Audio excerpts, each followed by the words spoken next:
Om Swastiastu, kembali lagi bersama saya Adi Wiraha. Nah, di sini kita akan mempelajari tentang perpustakaan dan laboratorium sekolah. Definisi perpustakaan ia dikemukakan oleh Bafadal pada tahun 2015. Perpustakaan adalah suatu unit kerja dari suatu badan atau lembaga tertentu yang mengelola bahan-bahan pustaka, baik berupa buku-buku maupun bukan berupa buku atau notebook material yang diatur secara sistematis menurut aturan tertentu sehingga dapat digunakan sebagai sumber informasi oleh pemakainya. Bafadal pada tahun 2015 menyebutkan ada 4 macam perpustakaan jika ditinjau dari sudut tujuan, fungsi, serta pemakainya, yaitu yang pertama ada perpustakaan umum, yang kedua ada perpustakaan khusus, yang ketiga ada perpustakaan perguruan tinggi, dan yang keempat ada perpustakaan sekolah. Perpustakaan sekolah didefinisikan sebagai unit kerja dari suatu sekolah yang menyelenggarakannya. Menurut Sapriyadi dalam Bafadal 2015, perpustakaan sekolah adalah perpustakaan yang diselenggarakan di sekolah guna menunjang program belajar mengajar di lembaga pendidikan formal tingkat sekolah, baik sekolah dasar maupun sekolah menengah, baik sekolah umum maupun sekolah lanjutan. Baik, lanjut ke materi yang selanjutnya mengenai tujuan dan manfaat perpustakaan sekolah. Penyelenggaraan perpustakaan sekolah bukan hanya untuk mengumpulkan dan menyimpan bahan-bahan pustaka, tetapi diharapkan dapat membantu murid dan guru dalam menyelesaikan tugas dalam proses belajar mengajar. Perpustakaan sebagai penunjang proses belajar mengajar perlu mempertimbangkan kurikulum sekolah dalam pengadaan bahan pustaka dan disesuaikan pula terhadap selera pembaca, khusus siswa di sekolah.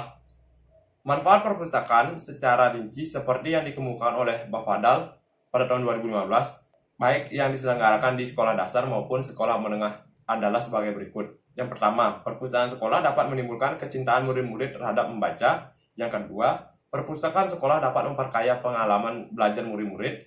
Yang ketiga, perpustakaan sekolah dapat menanamkan kebiasaan belajar mandiri yang akhirnya murid-murid mampu belajar mandiri.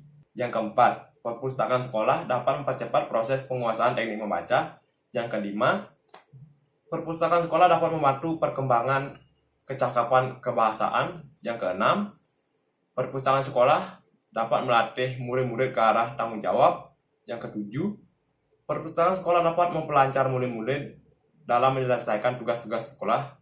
Yang kedelapan, perpustakaan sekolah dapat membantu guru-guru menemukan sumber-sumber pengajaran. Dan yang kesembilan, perpustakaan sekolah dapat membantu murid-murid, guru-guru, dan anggota staf sekolah dalam mengikuti perkembangan ilmu pengetahuan dan teknologi. Fungsi perpustakaan sekolah apabila ditinjau secara umum, perpustakaan sekolah berfungsi sebagai pusat sumber belajar, baik belajar masalah-masalah berhubungan langsung dengan mata pelajaran yang diberikan di kelas, maupun pustaka yang tidak berhubungan dengan mata pelajaran. Namun, jika dilihat dari sudut tujuan siswa mengunjungi perpustakaan, maka beberapa anak tujuan untuk belajar, menelusuri buku-buku, memperoleh ilmu pengetahuan, maupun sekedar untuk mengisi waktu senggang atau bersifat rekreatif. Baik, lanjut ke materi yang selanjutnya mengenai laboratorium sekolah.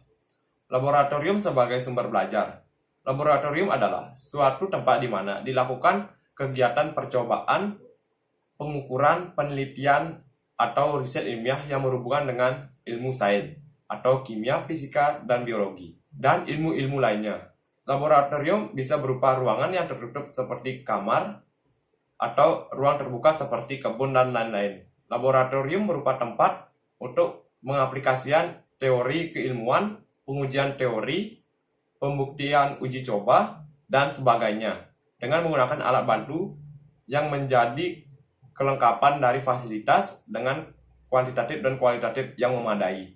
Fungsi dan peran laboratorium menurut Soekarto pada tahun 2005, secara garis besar fungsi laboratorium dalam proses pendidikan adalah sebagai berikut. Yang pertama, sebagai tempat melatih pengembangan keterampilan intelektual melalui kegiatan pengamatan, pencatatan, dan pengujian gejala-gejala alam. Yang kedua, mengembangkan keterampilan motorik siswa. Siswa akan menambah keterampilan dalam mempergunakan alat media yang tersedia untuk mencari dan menemukan kebenaran. Yang ketiga, memberikan dan memupuk keberanian untuk mencari hakikat kebenaran ilmiah dari suatu objek dalam lingkungan alam dan sosial. Yang keempat, memupuk rasa ingin tahu siswa sebagai model sikap ilmiah seseorang calon ilmuwan. Yang kelima, memberikan rasa percaya diri sebagai akibat keterampilan dan pengetahuan atau penemuan yang diperoleh. Baik, lanjut ke materi macam-macam laboratorium. Yang pertama ada laboratorium pendidikan. Laboratorium yang digunakan untuk pendidikan tingkat SD, SMP, dan SMA. Yang kedua yaitu ada laboratorium riset. Laboratorium yang digunakan oleh praktisi keilmuan dalam upaya menemukan suatu untuk laboratorium yang digunakan oleh praktisi keilmuan dalam upaya menemukan sesuatu untuk meneliti suatu hal yang di bidangnya. Terima kasih. Sekian dari video penjelasan saya. Jika ada salah-salah kata, saya mohon maaf. Saya akhiri dengan Param Santi. Om Santi Santi Santi Om.